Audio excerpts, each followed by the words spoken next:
மகா சிவராத்திரி. நாங்கள் அவினாஷி வந்திருக்கோம். ரொம்ப கூட்டமாக இருக்குங்க.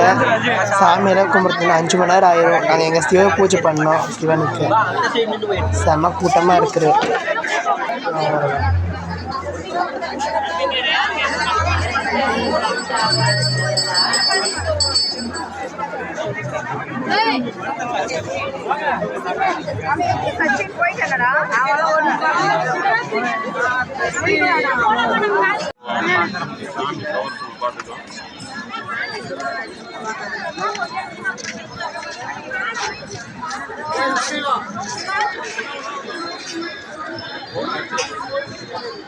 இந்த ஒரு பொண்ணு ரொம்ப பிடிச்சிருக்கு சொல்லடா.